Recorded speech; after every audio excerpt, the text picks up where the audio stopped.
I'd love to give people just a few minutes to join us. Here they come.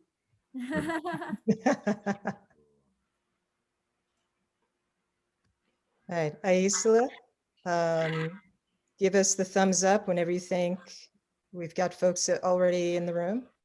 Welcome to Andrea and Jason and Betty, Bonita, Eliza, Harmony. Oh, this is awesome. We have a really, really great group coming in.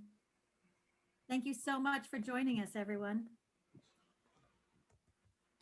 Are we ready?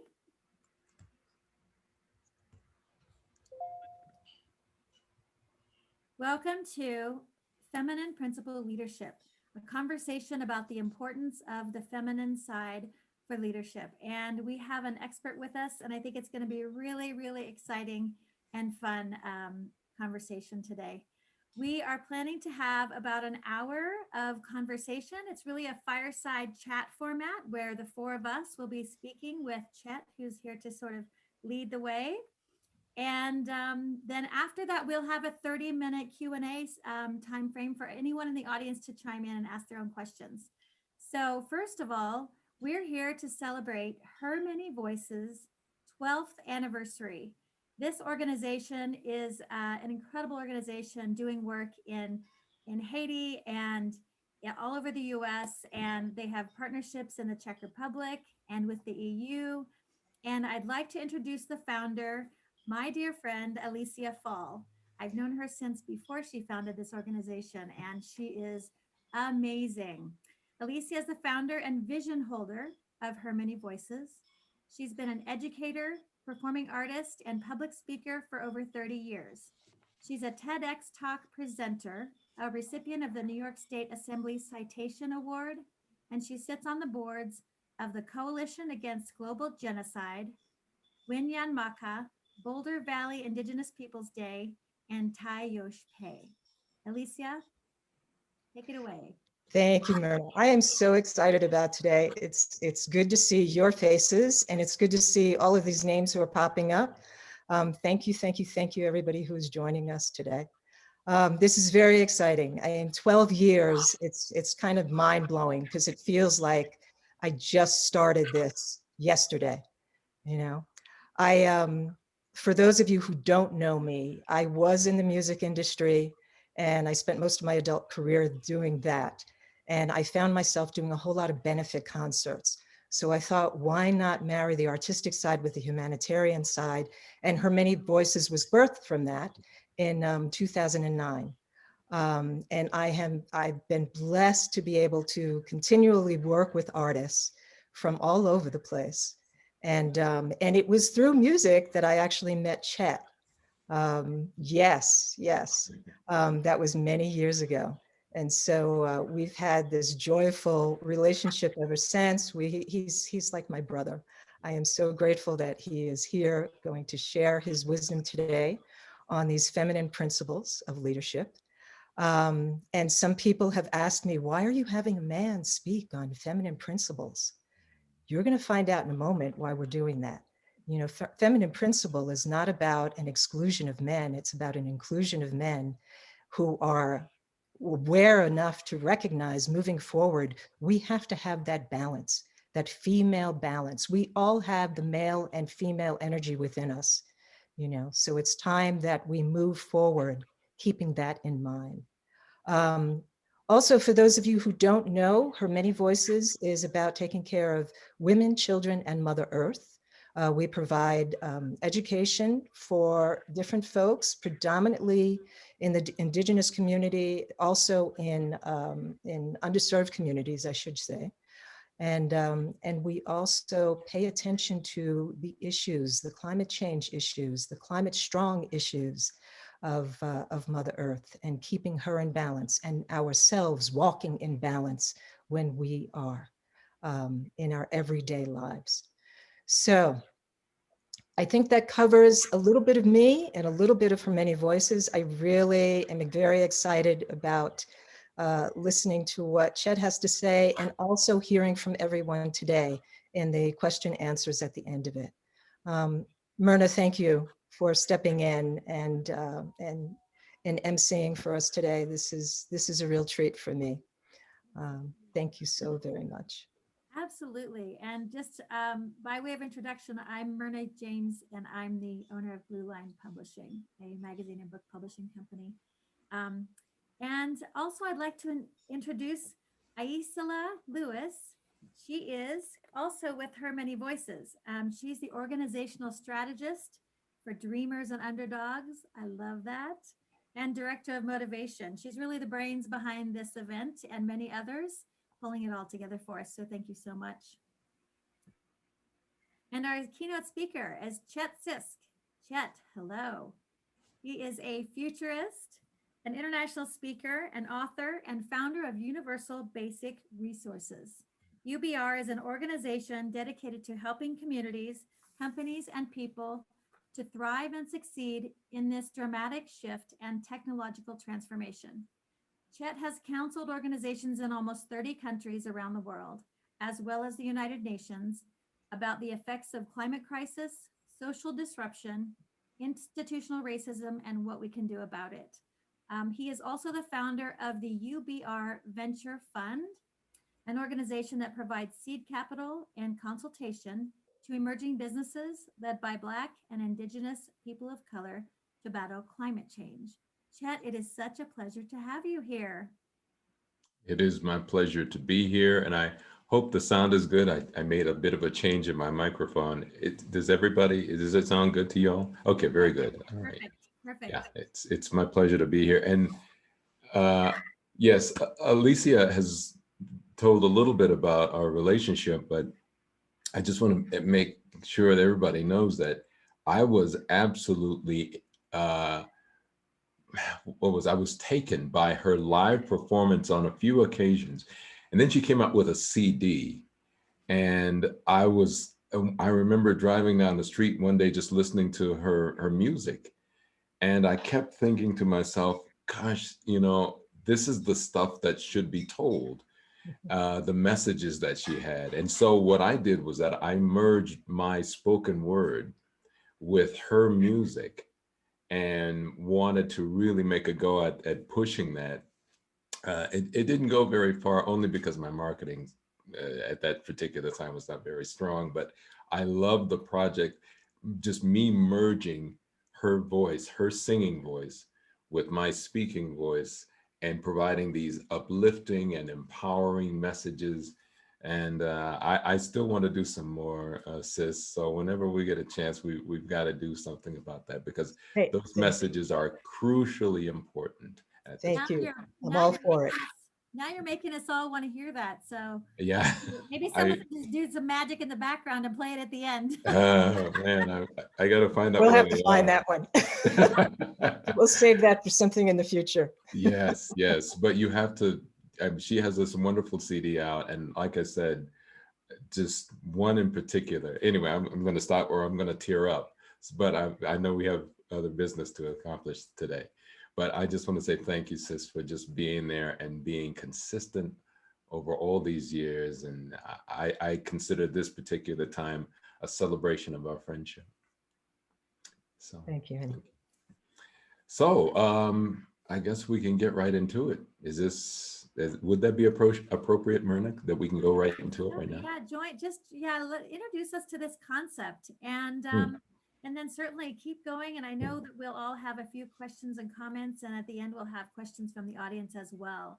So tell us what it is. What's the feminine principle leadership? Give us some teasers. Yeah, so the whole concept of feminine, I have a working definition actually, and I wanted to make sure that I read that I'm using in my next book. I talked a great deal about feminine principle leadership in the last book I wrote called You and the New Normal. And what I talked about in that book was that feminine principle leadership was infinitely better than the command and control model that brought us to the madness that we're all experiencing right now. But let me give you my working definition before I come back to that. Feminine principle leadership is the ability to maximize resources by leveraging connectedness, empathy, and shared responsibility So what we're talking about is a different kind of leadership as compared to how it's been presented over the years. Over the years, what we've experienced is this idea that somehow the best form of leadership is command and control. These guys have, there were these guys who came back from World War II. They decided that they wanted to control the means of production. So they had one guy at the top and then everybody else at the bottom. And then they leaned into that and they said that that was probably the best form of leadership. Obviously, if that was a really cool form of leadership or the best form of leadership, we wouldn't have climate crisis, systemic misogyny, systemic racism, income inequality, wars and rumors of wars. All those things are linked to say that somehow the leadership model that we've used up to this date doesn't work very well. And for some reason, we've been afraid to call it out because we feel repercussions of those who like that kind of masculine toxicity to rule the day. We don't want to be in their bad graces, right? So we don't call it out. And then we make it a feminine male thing. I mean, it's the whole old model is all based around division. But feminine principle leadership is about how do we leverage all the resources that exist from everybody into something that is best for all. Now, I always used to say, and I still do, that the best way that to think about feminine principle leadership is to think about the stuff that your mom used to say, right? So your mom would say the same thing over and over again. A, is everybody all right? B, is everybody fed? C is, make sure that you share your things. So those are the things that were consistent inside of, those are the things that were, those are the things that were consistent inside of what our mothers would say. So now we have to think about it in the context of, is that a better way in order to lead? And I would submit to you that, yes, it is. As a matter of fact, what it is, what makes it better is the fact that it is more efficient and it's more effective. So those are the kinds of things that I've been talking about more over the past 5 years, and why those things are important, simply because of the fact that at a time of change, which is where we're at right now, rapid change, we need a leadership model that is more robust, more agile, more flexible, and more active and efficient when it takes in all of the resources, as opposed to if it just is the old model that says some get, most don't. That particular model is just not effective. Yet I'm realizing as you're speaking how foundational this concept is. Yeah. It's absolutely foundational for creating positive change. Yes. And it incorporates all these different things. It's really, that's really a light bulb. Yes. Well, there was a report from the Max Planck Institute, and sorry about the noise that we've had. The Max Planck Institute, they did this study and they found out they're a bunch of anthropologists. They sat around and they said, listen, let's go back and see if there's something to feminine principle leadership, if we can find some form of it. And they did find something that existed about 50, 60,000 years ago on the plains of Africa during what they used to call the genetic bottleneck, right? There was a crisis whether or not we would exist going forward because of all of these. There were some other events that brought the human population down to about 50,000. And if you read the report, what you would discover, and of course, this is some conjecture, they had to put together an idea. They said, listen, how did those people survive? And what they did was that they were able to drill down to what they were seeing in the evidence that was left behind, that somehow we had to switch over to a feminine principled form of leadership that is a cooperative model, the one that says all of us matter, all of us have responsibility, all of us need to be a part of it. That was the only way that humans were able to survive during the genetic bottleneck that occurred 60,000 years ago. So I would say that we're in the same kind of bottleneck right now, that we're in crisis on so many different fronts, that the only way we're going to be able to transfer to the next form, to the next level of humanity, is if we go back and embrace that which got us through the first crisis, and that would be feminine principle leadership. Anytime you leave folk out, you're immediately creating a crisis, because you're saying some get, most don't. And that makes no sense.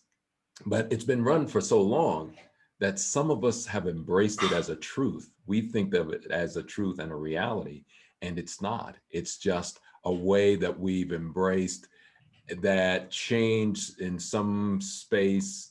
I keep saying this, and I want to make sure that I drill down on this. It seems to me, and this is my conjecture based around everything that I see today, there was a feminine aesthetic in the world at one time. Everybody talked about Mother Earth, the whole aspect of the goddess. You look at all of the ancient faiths, they all go back to a woman. Something happened, I'm not quite sure what. Then all of a sudden women became enemy, and everything became masculine. And it was all about men.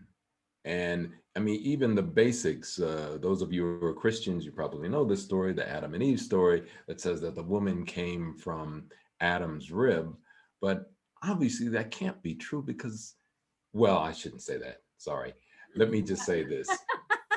Women are first, because women can produce these souls, that things that come out of the body. And it's evident in all the anthropological evidence that there is something to be said that women had to be first. But in order for us to change that conversation, we had to demonize women and make men first. And So that is the leadership model that still is pervasive today. But what we're finding out is that it's not effective. It may have been around for a while, but that doesn't necessarily mean that it's the best model or it's effective. And So that's probably a whole different conversation, right? About how this happened, how the patriarchy came to rule. That's like a really deep, amazing conversation. For now, I'd also love for you to help to illustrate for everyone the difference between, we're not talking about men and women, we're talking about feminine and masculine principles, and that every human being has both masculine and feminine qualities and traits, right? Could you please yes, help us define what we're talking about even further by talking about, that it's not actually men and women, and we're not demonizing men here, no, that kind of thing. So share more about that, please. yeah, we can't demonize men or demonize women, because that would be again part of a process that is ineffective. And I think it's important for us to talk about what's effective. Bringing people in, is that effective, or keeping them out?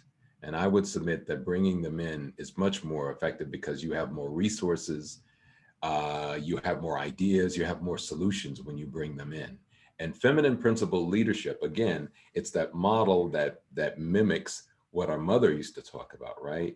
Make sure that you share your stuff. Make sure that you, unless you have mommy dearest or something like that, but share your stuff, be kind to others, do the right thing.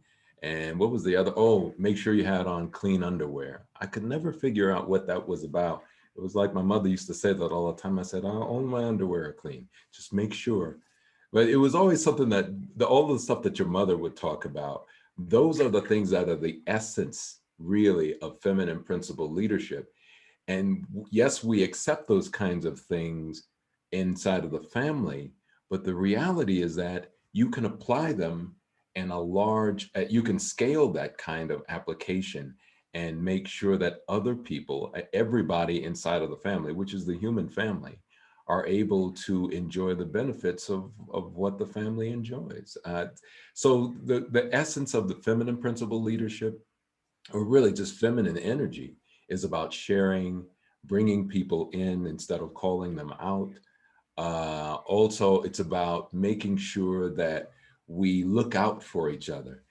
So Alicia has probably heard me say this over and over again on many different occasions, and that is, I feel very strongly about the principle of Ubuntu, which is a Southern African concept, which means that we are all connected. We are connected to everything.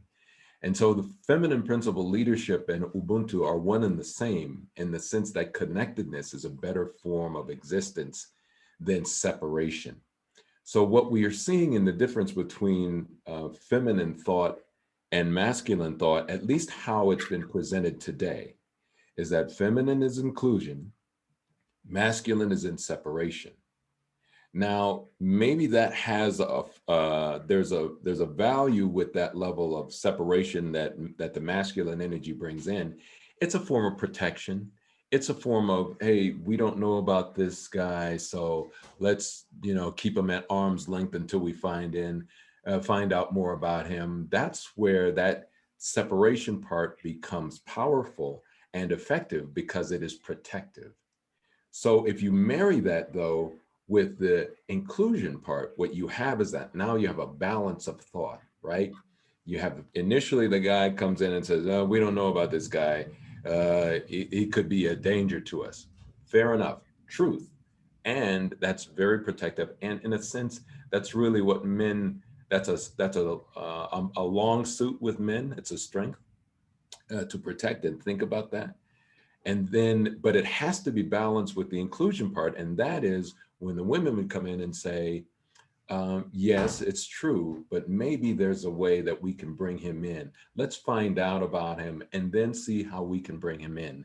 That balance is probably what is missing today, because when we're at a place where we're saying everybody is enemy, everybody presents a threat, let's keep everybody out, it immediately just screams imbalance, just screams it. So feminine principle leadership brings us in, brings everybody in. And everyone in a certain group, right? We're kind of drilling down into the concept of segregation and lumping all these people together. It's not everyone maybe, but it's everyone in this group or that group, and that's also part of the problem. Is that we can't think that way.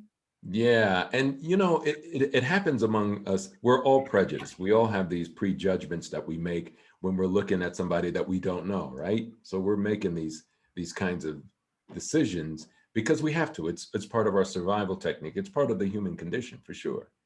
The problem is when you institute that as a societal structure, that level of prejudice, and then it becomes racism, then it becomes misogyny, then it becomes othering of those kinds of things. And there's nobody to check it. There's no principle that comes in and says, nah, you can't continue to do that because you're cutting off your nose to spite your face.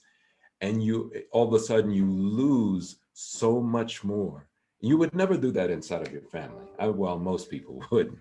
They would say, if you have a family, you don't say, well, my two sons over here, I'm just going to keep them at arm's length and I'm going to bring in my other sons and my daughters over here. And all of a sudden this child grows up, or these two that have been cut off, grow up in this dysfunction that they don't belong. And then they will find a way to destroy the family also because of the fact that the structure doesn't lend to the love that they deserve.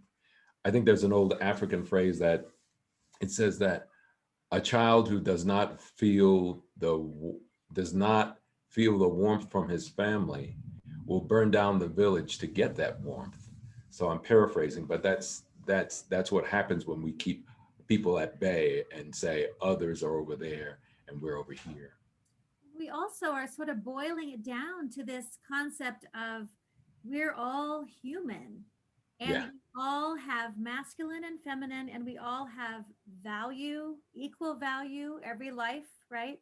Yeah. And it's really about that, recognizing that value in every person and recognizing that they have both masculine Yes. and feminine. And then we also need to take responsibility ourselves to um, to be aware of our own energies, right? Yes.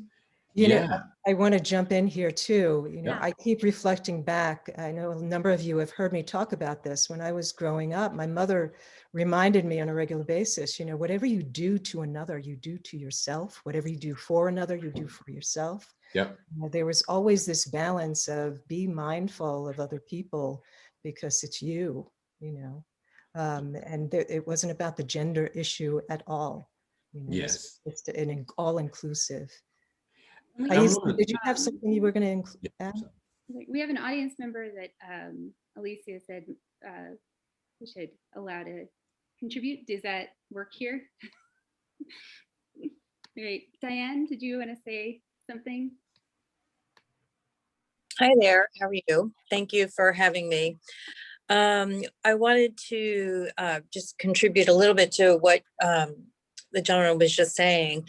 And the quick thing is when the concept of when people were starting to become no longer equal, as women are, you know, gatherers and men are hunters, is after a while, once the men decided that they were going to claim a woman for marriage, that's when the have and have not started, because it's like, well, this is my wife and these are now my children, rather than this is our village and these are all the women of our village and our children of our village, where everyone took care of one another, versus have, like, you know, I have this, you know, lean-to and you're not allowed in this lean-to.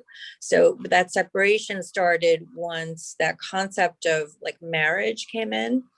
And then secondly, when in the religions, my understanding is the men eventually became very threatened by women, especially in religion, because the only thing really women needed men for was to procreate. It was the one thing that at the time they couldn't do by themselves. And men eventually knew that. So women basically had a majority of the power, if you will, and they thought of women as like these magical beings, if you will, because they created human beings. And eventually men got threatened by this and realized that they didn't want women to overtake men. So men suppressed women, including in religions where women used to be priests and men were priests and they were equals. It was no such thing as like a nun. And eventually, with the paganism and all of this going on, any woman who was a nun was, in theory, was considered a witch. So, which is why they like burned a lot of the religious women, because they thought of them as witches. And when you look at it now, you know, the priests are in theory looked higher upon than women nuns. Where you see, you know, nuns really truly, you know, living with nothing. But the priests are still having like a fabulous life in their own way. So once those ideological concepts started to develop and form, it was out of fear. I was just going to say, Diane, all of this comes down to the basics of, you know, whether you're operating from fear or love. And this is a lot of fear. And this is the evolution. Humanity's evolution has been based a great deal around fear. And Yeah. this is what has caused these imbalances in our world. Yeah. And we are certainly experiencing the effects of all of this fear and all of this imbalance today. Yes. Thank you for sharing that. And may I say that the reason why I've become an advocate for feminine principle leadership is because of the principles. The principles are human and they're courageous. And you don't have to be a man or a woman. You have to be open to a principle that says all of us have value and meaning. And that's different than what we've kind of become comfortable with over the years, where again, it's about the othering. And as we've been saying throughout this program, It's not a matter of if you're man or woman, because we both contain both of those elements. And what we're seeking to do is to bring back that balance. The part in us that says bringing people in is better than keeping them out. Mhm. I'm wondering if you could share with us the role of the sacred Mm, and how that plays into this conversation, Chet. absolutely. I said this, I've read this book a few years ago called In the Absence of the Sacred. And it's one of those books I really highly recommend that everybody get a chance to read. Um, I think the author is Jerry Mander. That's his real name, Jerry Mander. But the book is based around the idea that what happens to a community when the sacred is taken out, where nothing is sacred, where it's everything is transactional.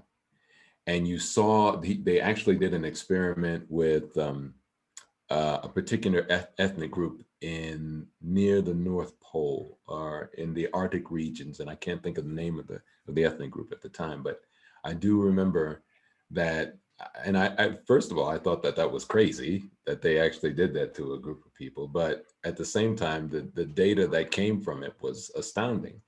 That once we lose the sacred, that and life becomes transactional, it's like the worst possible elements of humanity take hold. Greed, graft, avarice, lying, deceit, because there are no guardrails. There's nothing to say, this is not a good idea. There's only what's in it for me. And in some ways, we've kind of witnessed that in real time in our own country. So the sacred now becomes the most important part for any society to be able to survive and thrive going forward. There has to be, even if they're not shared sacred elements, I mean, everybody has a different version of what the sacred could be, but there has to be some guideposts that allow us to be able to sit back and think about it, like, what are my guides? What's the right thing? If it's what's the phrase that the kids use today? You only live once.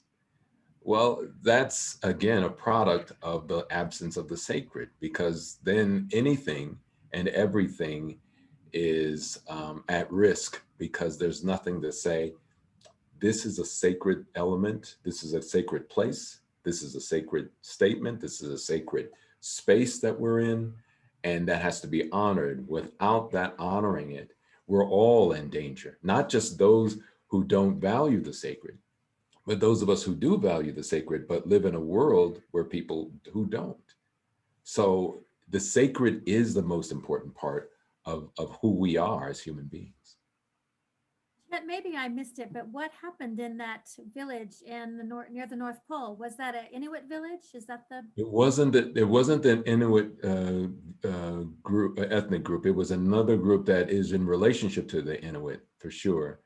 And I just can't think of the name specifically, but that basically the community fell apart. They all kind of scattered. And they went to different parts and they just left. Some went back to another neighboring ethnic group so that they could go back and retain that which was sacred. Others just kind of became, I mean, they just became these lone wolves, as it were. But it was a sad story. But it's funny, one of the things that happened that really expedited the falling apart of that community was they introduced television to them. Oh, yeah. Yeah, television. Really, honestly, what they introduced more so, because television is just a conduit, they introduced Western values. Yeah. And I will say this out loud. I know some people will not, but I will question Western values to the core, because a lot of it is based in transactional relationships and not necessarily in the sacred, not necessarily in community, and not necessarily in connectivity. So I think that we're at a place where we have to put some things on the table, right? And to me, feminine principle leadership must be on the table at this particular time. That having a television come in introduces the concept of technology and how technology, and of course you were talking about transactionalism, also commercialization, right? All of those concepts. I agree with you. I think we have to be, this might be a little bit of a tangent, so pull me back in if it is. The introduction of technology is so important, and it can go too far very, very easily, right? It can completely go out of control. Yeah. And there's an element there too that we need to keep an eye on to make sure technology does not bring more dysfunction than benefits to Yeah. society or groups of people. Let me throw this out at you. Technology is a toaster. You know, I used to heard me have this conversation at one time. Technology is a toaster. It is not good or bad. It is a thing. You can use that toaster to make toast for your sweetie for breakfast in the morning and show her how much you love her. Or you can take that toaster and toss it into her bathtub and electrocute her to death. Either way, the toaster didn't make the decision. Right. We did. So in a sense, to me, what becomes really important is that feminine principle leadership would look at the technology from a different lens. And that's the lens that we need to say, how does this benefit the family? When it comes from that place, as opposed to how do we weaponize it so that we can make more money? So it's not the technology, it's the lens that we look through. Right. And now we're talking about defining a more balanced lens with feminine and masculine. Yes, that's key. Balance is key here, because the masculine brings a great deal of benefit to the human condition. Like I said before, protection, if you work it right, the work ethic, all kinds of things that the masculine brings to the table. And I would submit that we don't exist as a fully actualized human beings without the balance of the masculine and the feminine. So all we're really talking about is how do we restore balance? And to me, going and leveraging feminine principle leadership brings in all of the elements necessary for the success of humanity, where we also not just look at how we're going to do well, but how the planet does well in the face of climate change and this sixth mass extinction that's happening. So it's about restoring the balance. Circling back to the sacred for a moment, will you please share with us the distinction between sacred and religion? That's a good question. I think I religiously get up and brush my teeth. I religiously go to the gym. I could even make a religion out of going to the gym. I call it the Chet Sisk school of gym, barbells and dumbbells, because it's a religion. I do it on the regular, right? I'm consistent. Sacred, that's how I view religion. And I'm sure some of you might be burning me in effigy after this, but that's the road that I walk. However, sacredness is about our personal relationship to that which we believe. It is about how do we see it from our personal position, our personal perspective. Like I have a very deep practice of ancestral veneration, because I believe in the science, and the science says that energy is never destroyed.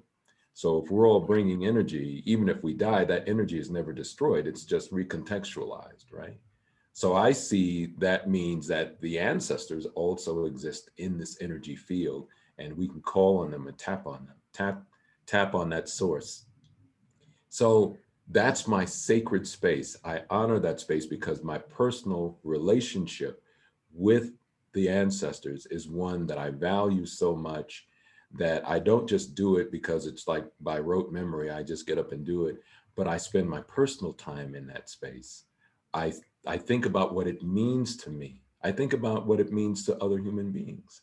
So to me, the sacred is about the personal more than anything. Religion to me is about something that you do because it may make you feel good, but you have to drill down in order to get that personal space.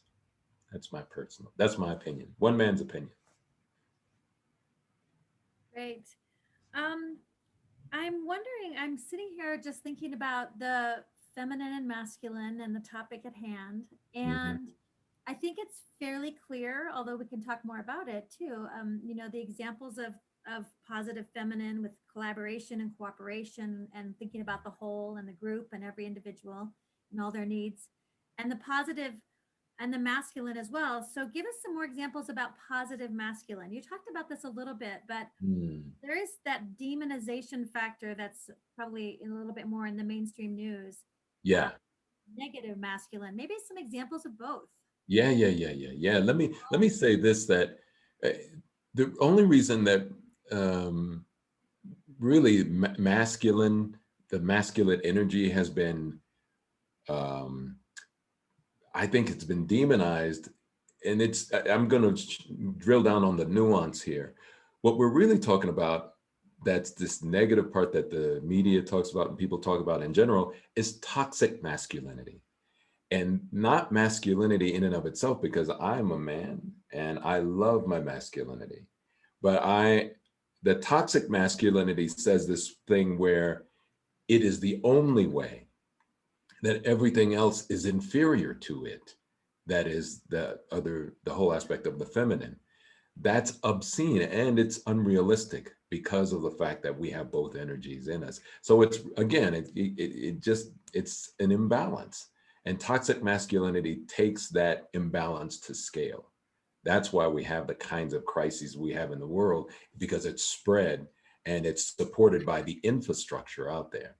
But masculinity in and of itself, let me just talk about the positive aspects of that. Um, Certainly, and I'm using my own example. I certainly encourage any men out there to share your positive masculine gifts. But mine are definitely include the whole aspect of, I think men are very good at being. I had an advertising agency at one time, and I had 9 women employed and 3 men. What I liked about the men was that the men were able to visualize things in this giant conceptual place. I was impressed with that. That's not restricted to men, but I was impressed with the fact that men were able to have this bigger vision, more so than some of my female workers. Now, where the female workers absolutely excelled is that they knew how to get stuff done. And for some reason, men were not as good at that. Now, this may be some stereotyping, and it's definitely only my experience. But the strength of women is that they know how to implement stuff. They know how to get it done. That was my observation then. It's my observation now. Men, their strength is that they can conceptualize in ways that I found admirable. I was like, oh, okay, that makes sense. I think that the way that our bodies are constructed, we really are the protectors. We're supposed to do that's part of our task, is to make sure that the family is protected, is to do the things that perhaps physically women may not be able to do, but it's in conjunction and in partnership with the women. Why not leverage all of those things? These are gifts that we've been given. I think the more healthy masculinity certainly can drill down to just thinking through problems. It helps to be able to bring that element of, okay, we don't know. Maybe I don't know, maybe we need to keep that out. That is absolutely a life or death kind of attribute or gift that men can bring to the table, so that you are able to check the environment around you so that everybody is safe. If we leverage it right, it works well, again, as I mentioned earlier, with the whole aspect of, we'll bring them in, but we need you to keep them out initially so that we can work through some stuff. So there's some great things that men bring to the table. It's just that it is not the only thing that's on the table. It's just, it has to be balanced. Otherwise you have bad decision making all the way around. And that's what we're experiencing. I mean, again, I keep saying this. we're experiencing in real time what happens when toxic masculinity takes over. It's crazy. So you've been talking about the protection aspect. The men have an instinct and a desire to protect the family, the people. They also have, I think, this provider instinct, Yes. for their family and for the community at large. I think that's true. I don't know if you have been tracking with the online school, statistically, according to 2 or 3 articles in the New York Times, the moms have been the ones who have been sort of guiding the online school at the expense of their work. Whereas the fathers typically they're still so focused on work. And of course, again, it's a balance that's needed, but I can speak as a mother for me that it's really true that my instinct is so powerful to help my son make Yep. sure he's okay. And I have been doing it for a year now at the expense of work. It's something that is just innate, and it's a feminine need, I think, to be the Yep. one to make sure those kids are okay. Yep. And it's another example of feminine energy versus masculine energy. Yep. And it's all bears out in all the research that's been Yes. recently. Over and over again. And I will go as far as to say the propagation of the species is entirely dependent upon the feminine energy, because based around where we're going right now with the leading of the command and control, that toxic masculinity leadership model, we will destroy ourselves in maybe a lifetime or two, because we're not thinking about it from the perspective of, are all the babies okay? Is everybody fed? Everybody all right? As what mothers would do. So in a sense, what can make masculinity work out more effectively is to have the lead conversation be that by the feminine energy that says, is everybody okay? Then the masculine can come in and say, okay, my job is to make sure that everybody's okay. But that particular leaning that you have naturally, that comes to you, is the one that will help us survive as a species. Without that, if it is restricted, that leadership model is restricted, I can assure you we'll be gone in a generation or two.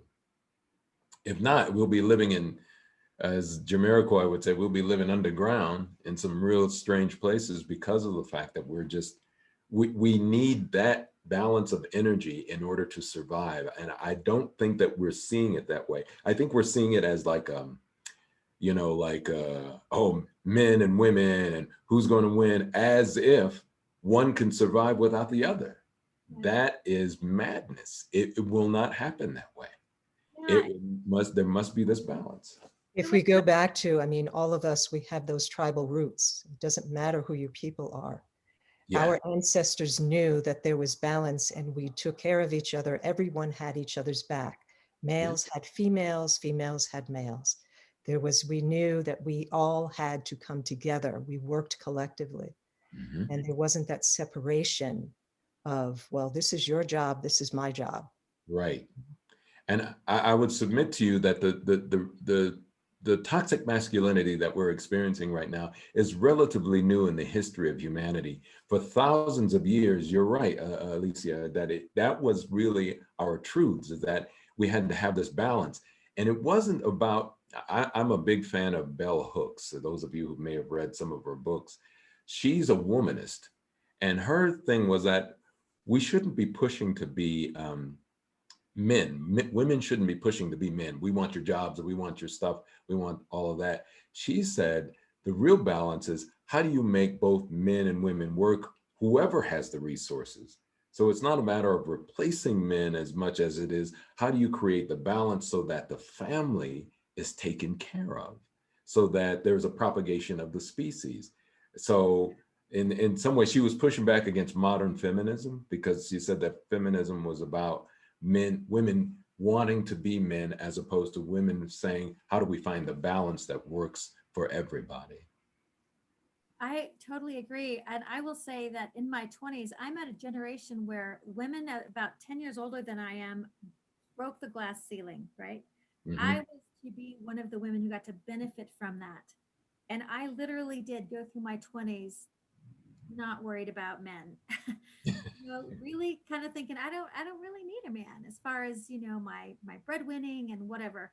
And it turns out that I wanted a man in my life, right? Like in my 30s, I was like, but it's really a challenge to overcome this innate desire to focus on my child Mhm. primarily because, and I think we are coming back to balance. It's about a household and each household needing that balance because we also have to have income coming into the Yep. family in addition Yep. to taking care of the kids. It's about balance and it's about self-awareness and that kind of thing as well. Yeah. Um, Yeah, that is at the center of the conversation that has to happen. It's not about uh, men being evil and women being righteous. It's more about how do we make sure that we get to the spot so that we have a balanced structure that is effective. But you know what? That's the story all the way around. It's anytime you have systemic racism, it's saying that we're going to keep them out, we're going to do this. It's really all the same source. There's a belief out there that says some get, most don't, some are better than others. It shows up as misogyny, it shows up as racism, it shows up as othering, but it's really the same source. And this is a relatively new, as I speak of relatively compared to the thousands of years, the tens of thousands of years humans have been around, where we've kind of made this, again, this infrastructure that emphasized a caustic idea that some get, most don't. To me, feminine principle leadership can replace all of that. and what's underneath that, I think, is this concept of other and separate Yep. rather than oneness and we, right? Yes. Yes. Well, see, it wouldn't be so bad if it was, we would all be in a gathering and we saw a person and they'd be othering and they'd be misogynistic and we'd be able to, that person, and he's a racist. Okay. But the challenge that we face is that we have systems that now emphasize these things. That's why people say, well, look, I'm a good person, I don't do these things. But the system doesn't care. It's on automatic pilot. It was set up in a toxic masculine some get, most don't idea, and now it's on automatic pilot and we're trying to figure out, like, well, I'm doing my best, okay, great, but now we have to talk about it on those feelings at scale. How do we create a different kind of environment so that everybody can enjoy the fruits of that? Chet, We are at such a, sorry, go ahead. no, I just one of the things that I would love at some point to hear in the next few minutes from you is if we were able to embody this, to bring feminine principle leadership into a place or a country or the world, how would we experience that? Like what would be either the way it feels or the benefits? Can you share sort of what would Yeah. happen that you can give us something to look forward to maybe? Yes, absolutely. My sister-in-law is is writing a book, and she did some fantastic work in a small village in, I think it was in Rwanda. And basically, the men were all recruited to go and fight a war. This is some years ago, when they were when there was a lot of activity, violent activity going on in Rwanda, between Rwanda and Uganda. And what the women did was that they got together, and when the men left and then they came back as soldiers, what the women did was that they wanted the men, obviously, to come back and help protect the village and do all the things that are necessary for a society to survive. And the best way they did that was to talk to them about, okay, I talked to your mother and she says hello. And they reminded them of all of the things they were when they were, what their mothers did for them when they were children. And these men literally cried. And many of them gave up their experience as soldiers so that they could come back to the village and be loved. I think if we were to think about a model, I think that the most important model would be to remind people of those wonderful things that they remember from their mother in particular, from their strong relationships with another, with a woman. And because men are not that far away from it, but they keep getting rewarded inside of toxic masculinity. So we need to reward them in love and finding ways of bringing them back into things that they remember so that they have a touchstone, because some men have just kind of forgotten all of those things. So women are good at being able to say, here, or at least in this particular village, they brought their men back simply by reminding them of who they were and bringing them back to the things that were most important to them in their early formative years, that love of a mother, that connection, all of those things. So I think the village can be developed, a society can be developed along those lines. In many of our ancestry's knowledge and community, there were those within the community who embodied and really walked through the world holding both the male and the female energies, the two spirits of, that balance, and revered because they were able to honor and really hold that space for both. I'm so glad you brought that up, because that was in many indigenous cultures all around the world.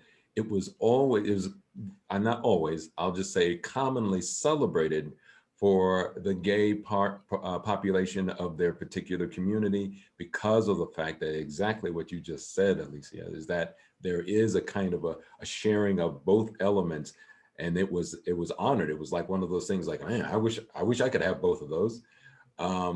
And throughout the continent here in the North American continent, throughout Africa, I keep reading about these sources and these stories, and they talk about that whole aspect of having both male and female. And it was only until the Abrahamic traditions became, that is Christianity, Islam, and Judaism, became like the story of the day, where we started demonizing that aspect of the human condition and started seeing, gay and lesbian, LGBTQ folks as somehow being a negative. And it's just stunning to me how we've lost those basic elements of what created community back in the day, and how we've substituted this toxic masculinity to other them. It's just, it's strange and it's sad. We are almost out of time, but I want to ask you one last thing, and then we'll take questions from the audience. Unless Alicia and Isila want to add anything else. We are at such a time of disruption right now in the world, and that's an opportunity, right? Yeah. Already so disrupted that it seems like now is the time for these concepts to be, for us to figure out a way. And of course, lots of organizations are working on this as well. Yes. To really make these foundational changes, because we do have to sort of right the ship, if we're sailing and we're talking about being run by most systems, at least in this country and many others as well, run by toxic masculinity, it's time to right the ship. So I'd love any kind of final thoughts about that before we take questions. And of course, anything else you'd like to share. Absolutely. I couldn't agree with you more. I'm one of those people that believes that in a moment of crisis, I'm like Rahm Emanuel, right? He says, never let a good crisis go to waste. So I think crisis, and of course, everybody talks about the whole aspect of the Mandarin version of crisis, where crisis both means danger and opportunity. And that's just truth. There is great opportunity in this, because we're now asking the most important questions about our existence that we never would get to do because we're comfortable with status quo. So crisis makes us move out of status quo and ask the really hard questions that we're not used to asking, and we're in many ways we're uncomfortable. So really, people like myself and Certainly, Alicia. I mean, we're here to create the space for us to be able to question the stuff that we know is just not working right. There's almost kind of like a default fall in where we sit back and go, well, oh well, this is the best system there is. No, it's not. That, and that's an incredible statement to make, especially if you're not doing your homework. You start realizing that of all the systems that have been out there for a while, this one has led us to the point of we're having an existential crisis of our existence simply because of the system creating that. So that means if you were working at any place and management was really that bad, you would jettison the management. You'd go to the board of directors and say, this is nuts. We're losing on all fronts. The board of directors would say, you're out. But for some reason, we don't feel that we can do that yet because we've been entrained to believe that this is the only way forward, and it's not. We can do better. We have the tools. We have more access to more technology, more information, more knowledge than in any other time in human history.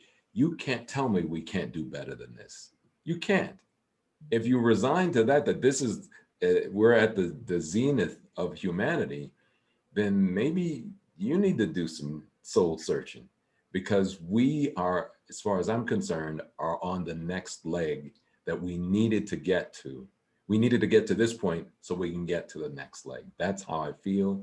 And that's why there are people like us who are working really hard to make sure that you know that we have options going forward. Definitely. And I love how this subject ties into, and it's actually just a foundational piece to the changes that need to be made systemically to the foundations of social justice and civil rights and human rights, right? It's really about human rights. Right. And it's a global issue.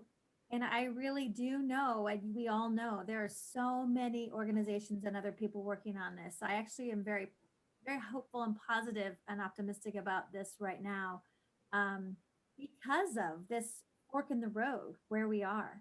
Yes. I mean, I think a lot of people, and let's come together and work on these issues together. You want to share anything else, Chet, or anyone else before we take questions? I'd really like to hear from other people. Yeah. We have a mixed bag of people who are sitting here as participants, and wide range of experiences, life experiences, who we are as we walk in this world. Not everyone here identifies as, I am strictly female, I am strictly male, I am this, I am that. There's this wide range. So I'd really love to hear what others have to say in the questions and answer time. Yeah, me too. Do you have someone? If folks want to, yes, it looks like there is a couple of folks. And I also just wanted to say real quick, thanks to Chet and Myrna for giving us your time today. And like such a gift. And Alicia for creating her many voices. So we had a reason to do this. And we are recording this. So for folks that, if you only had an hour, please know that we'll be posting this so you can still hear the conversation. And this won't be our only presentation on this. And then Keahani, or Brooke, I will start with her. She had some really interesting comments about colonialism, and I know you all know and love her. She works with us. So let me see if she's ready. My volume is a little low, so if you don't mind turning it up, that would be great. Oh.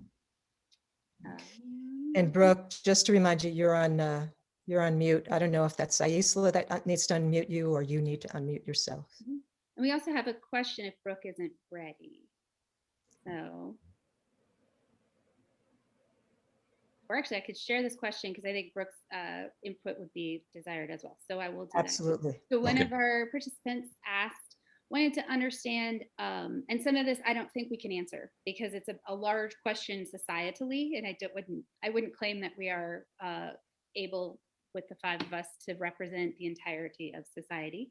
But they kind of wanted to understand a little bit more about the concept of, I think, feminine principal leadership and how some of this engages with non-binary and trans concepts. I feel like you spoke a little bit to that, but and voices in the community, and so both in your work, like your organizational work, your personal work, and in that larger sense.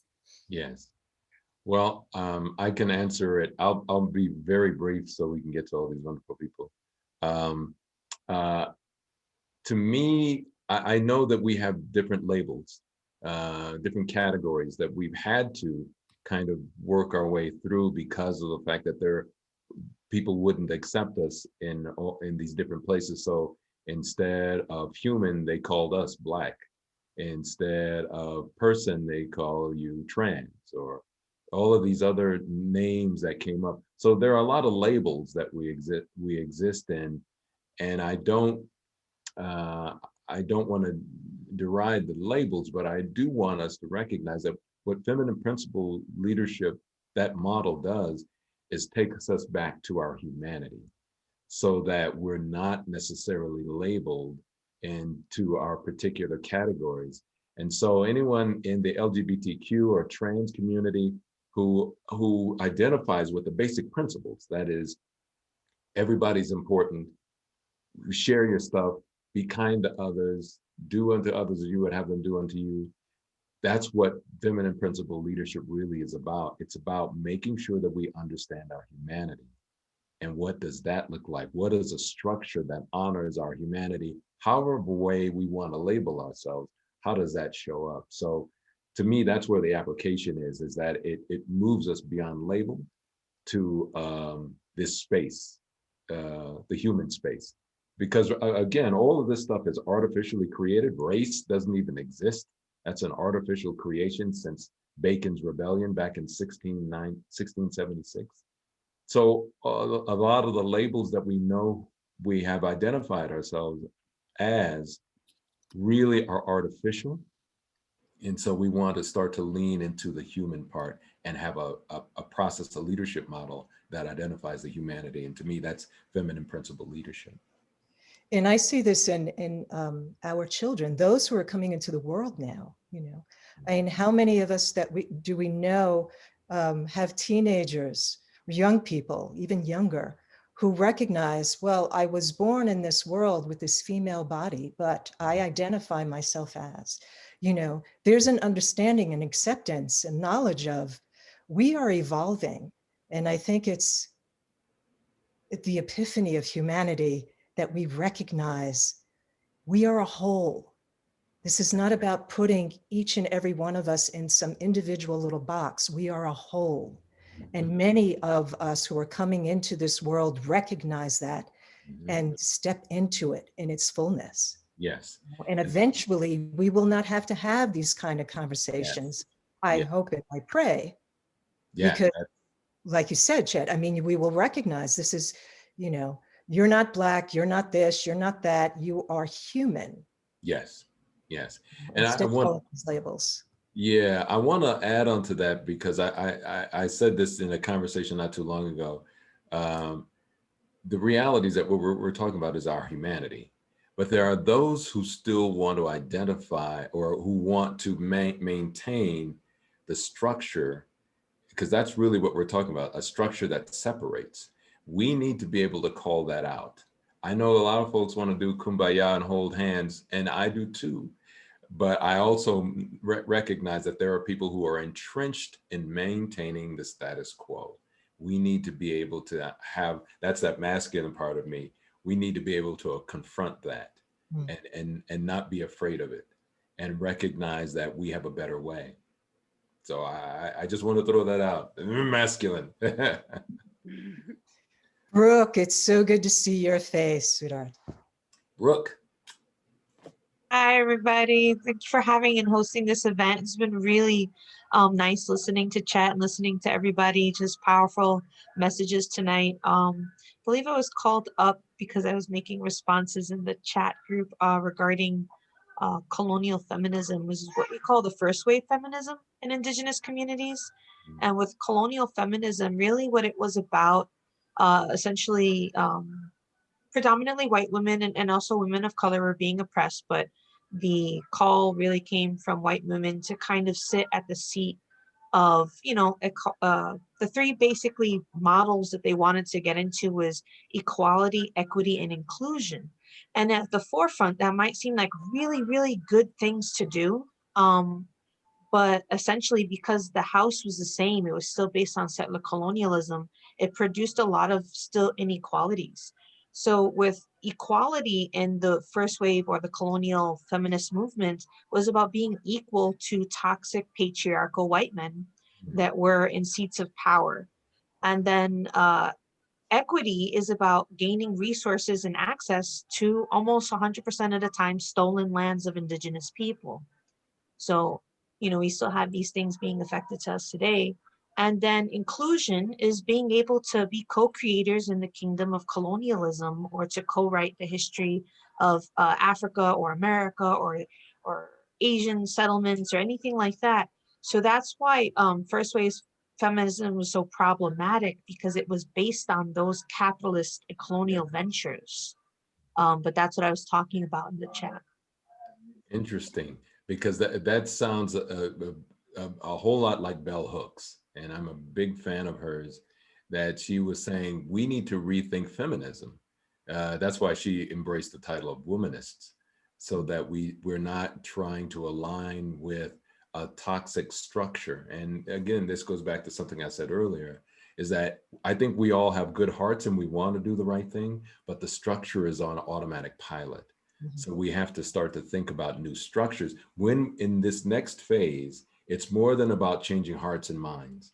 It's now about how does that manifest into structure so that we can create communities that reflect our values, not just feeling good. Because most people, even if they feel good, they go back to default because that's how they make their money. They don't want to be on the outs. I get it. I mean, I understand it. But those of us who are bold enough, we have to really start to talk about structure. Really fascinated as well. I'm fascinated with how thank you so much for sharing that. I'm fascinated with how first wave feminism is, just how it takes generations to realize where we are and what we need. They were doing the best they could then. They really believed that's what they needed in society, right? And it wasn't at all what was needed. And it takes so long, doesn't it? Like lifetimes. But we're getting so much closer. We're getting so much closer to what really would be healthy for all of humanity. We have another question from someone. It's and I love this one. What gives you hope, and how do we spread this to others? I really want you to answer that for me too. Thank you, Harmony. Wow. I have to say this. I am more hopeful now than in any other time in my life. And I've been around for a few years. So I have to say that Brooke gives me hope. When we first made contact, I was like, oh my God. And my heart was just like, people that I'm meeting, different parts of the world. I've traveled to about 30 different countries, and I hear the same conversation. How do we get out of this mess? So everything, leadership, unfortunately, I think we have a misunderstanding of leadership. We think that leadership is top down, that the politicians are our leaders. The politicians are not our leaders. They are our representatives. We tell them what to do. And we've lost track of that by my missing, this strange amalgam. Anyway, I'm hearing grassroots levels of organization that I haven't heard before. Before it was just like grassroots good feeling. And that was good. But we know, at least we know up to date, that that's not enough. We now have to say, that doesn't mean we have to go out and like, oh, we're going to fight the power and take it to the man. Sometimes it's just a matter of Brooke and I getting together and saying, okay, we're going to share resources between each other so that we can develop our communities. That's simple. Yes. That's simple. And because that's happening on a regular and consistent basis by people who really mean it, I have great hope. And again, I've been at this thing for a long time, so I can truly say we're in a different place than anything that I even anticipated. So I'm very hopeful. Does anyone have any other hopeful thoughts? We have another question, so I want to bring that forward, but I don't want to cut anyone off. No, I think let's, I also want to be mindful of the time we have. So let's go ahead to the next one. And also, Alicia, would you be willing to introduce Brooke? Yes, this is my pleasure. So Brooke Rodriguez is, she's the founder, co-founder of First Foods, a brilliant young woman who she, with her partner in this business, Desiree Kane, have been reminding us of our connection of as Indigenous peoples to the foods, the stories, the histories, the lineage of our ancestors, and bringing it to the forefront.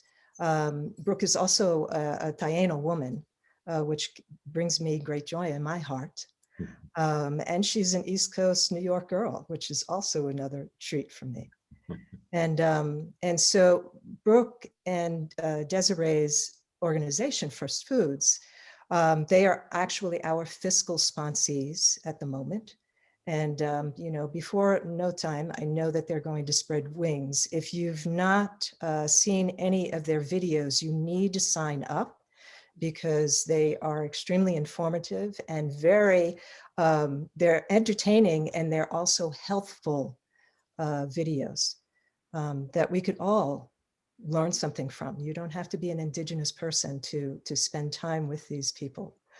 So please, please pay attention to First Foods. And she's a killer mom and partner, and just an overall human that, I don't know, I'm proud to know. Me too. Yeah. And I felt like we had this strong bond. She's also a Taurus, you know, so we have the bull connection there too. But I felt this strong connection, and I feel like working with Chet in the Universal Basic Resource in this this pilot program that we're working on, I felt like First Foods was a perfect fit to come into the second round of this this particular project to address climate change and basically just healthy living for all of us. Yeah. Reminding each other of who we are, you know. Yes. And Brooke does a wonderful job of that. I learn something every single time that we have a conversation, and we speak probably a couple of times in a week.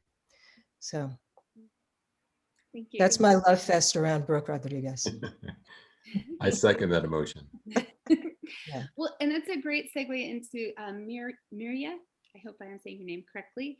Asked, can you share some tangible examples of how to change structure and like universal basic resources, First Foods, Her Many Voices? Yeah. I know that you're all doing that. So Yeah. Can you give a couple examples?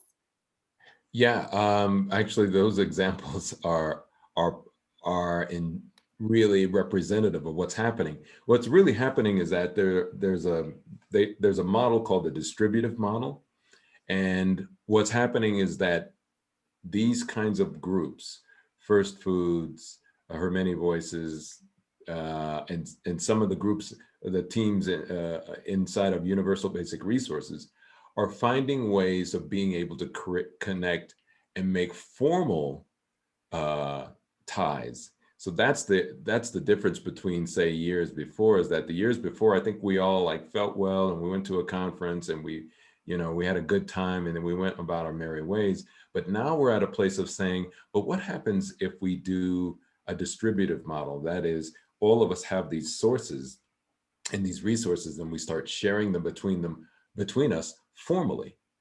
And so my job, and not just my company, but there's some others that are emerging around the country, are saying, how do we help facilitate the formal relationship between these particular companies in creating cohort and helping them and providing them with resources so they can kind of develop that level of network.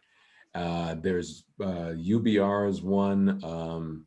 There's I'm in touch with a group out of Iowa, the place where I was born and raised. They're doing something like that. And they're doing it with Black and Brown and indigenous communities. They're just, what they're noting is that we do have a desire to connect. We just have to formalize it more. And all allies, of course, everybody who wants to make sure that we start to live from a human place. But we do need to formalize those arrangements, and that is happening. I wish I could cite some more examples, but you don't want to reinvent the wheel. What you want to do is let people be in their space that they're doing, and then keep networking them with others in a formal way, as opposed to just, here's my business card, call me sometime. It has to be more now. It has to be a kind of a give and take. Anyone else? Or and thank you, Chet. Appreciate that. That's the beginning. That's the beginning of infrastructure. I'll say that. That is how you create infrastructure, so that we can live in integrity and a quality of life that represents our values. Yeah. I think for First Foods, how we've been taking infrastructure is kind of very communal. So we don't have like we don't have a leadership model, even though like some of our titles might reflect that. I don't consider myself like a boss or a CEO or any. I just consider myself a community member in a work environment that happens to be, giving resources and developing platforms and programs for Indigenous people and our allies. We also created, like, we've used a little bit of socialist models, so everybody gets paid the same, no matter what their tier is, no matter their level of education. I treat everybody as more important than me, because they are. Without them, nothing would function. I'm a very, as Alicia will know, I'm a very disorganized person. I can't put together a schedule. So definitely I honor the people that come into this space, and I realize how important they are. I take their ambitions seriously. So one of the things is, like, we open up channels between participants and frontline and also management to allow everybody's visions to come forward. And if we're able to do them, we'll sit down and we'll develop plans with them and try to incorporate it somehow, or try to set them up with other sister organizations that will be able to bring that vision to the, to actualize it. So there's really no boundaries, I would say, when it comes to bringing up or proposing different ideas. It's just extremely collective, extremely social. And that's the way that we've been trying to kind of manage, not trying, just naturally have managed in our programming so thus far. Thank you so much. Appreciate Myrna? that. I'd also love to, I just would love to, before we kind of wind up, have kind of explain why Chet, as a man, is answering a lot of the questions himself. And, he's really considered the expert on this subject of feminine principal leadership. That's really the main reason. And also, though, and, explaining, can you address that a little bit, Chet? I know we talked about it a tiny bit at the very beginning, but why are you, as a man, speaking about this subject? And then I hope we'll have time for a couple more questions. Sure.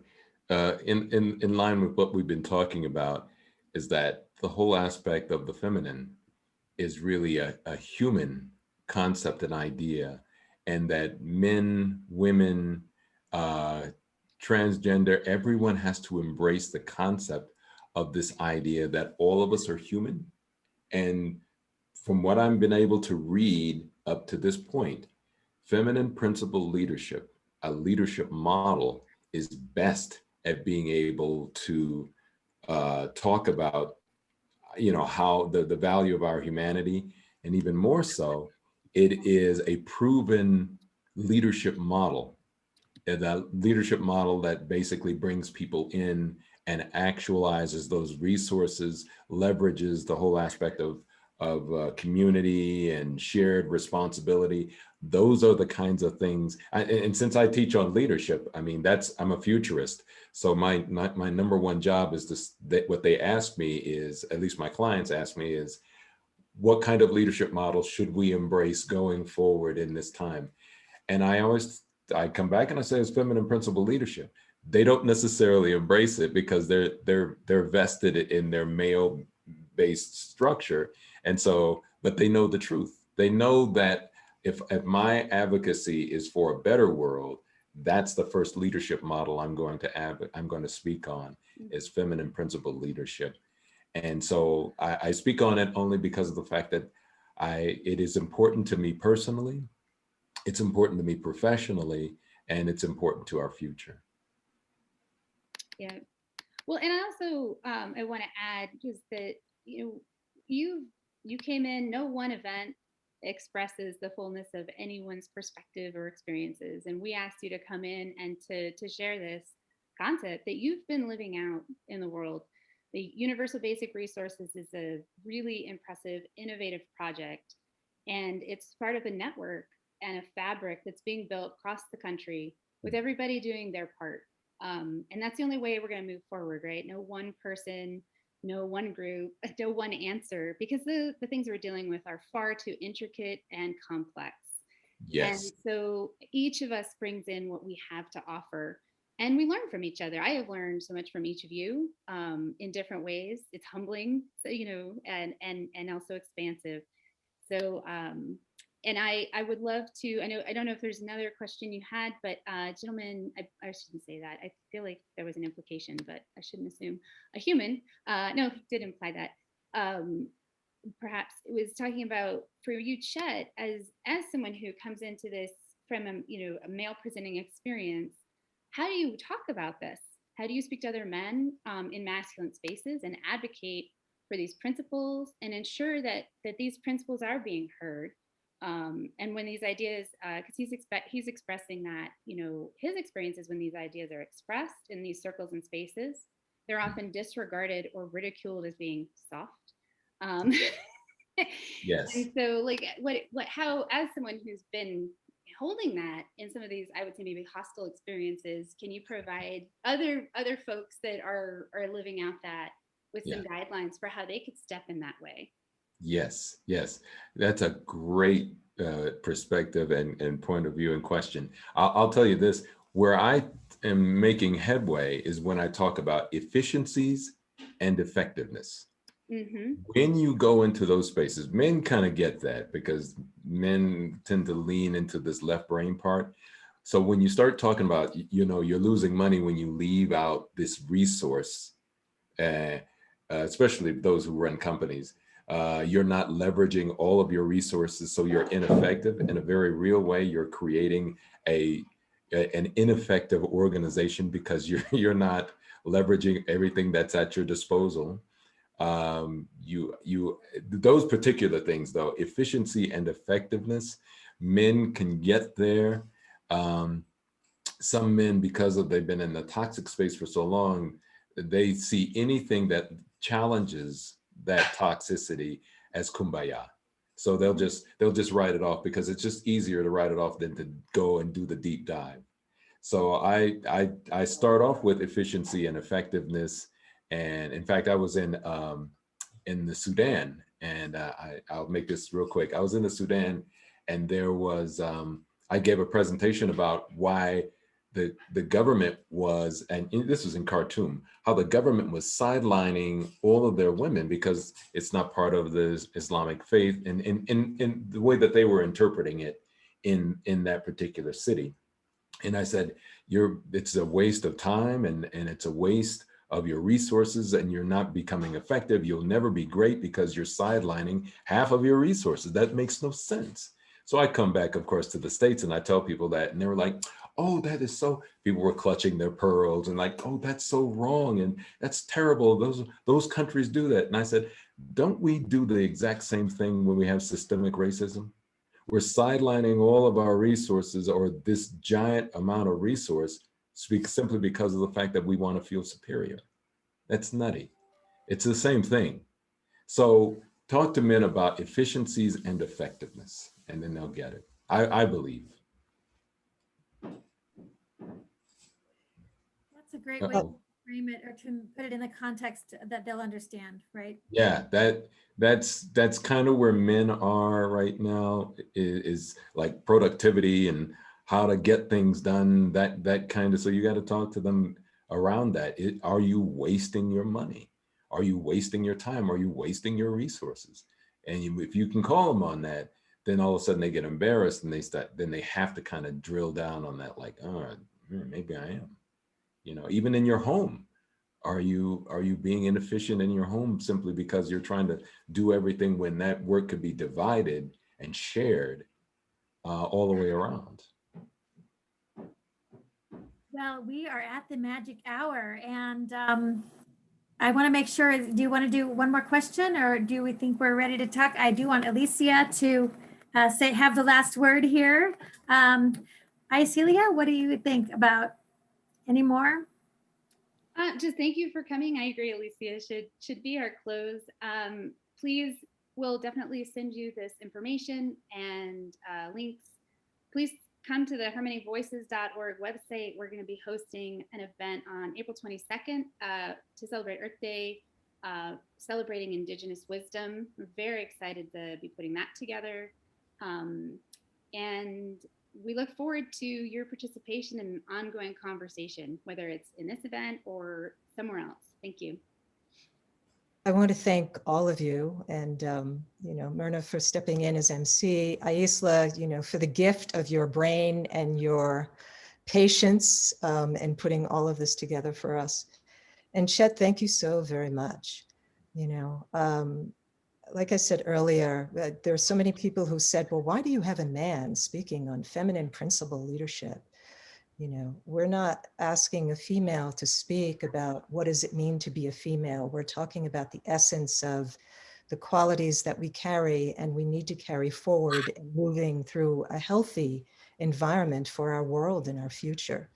And I believe you approach this in such a beautiful way, in a heartfelt way. And so I also want to thank those who participated today because of the openness to this topic and our presenter. It makes a big difference when we are open to listen. I don't have to be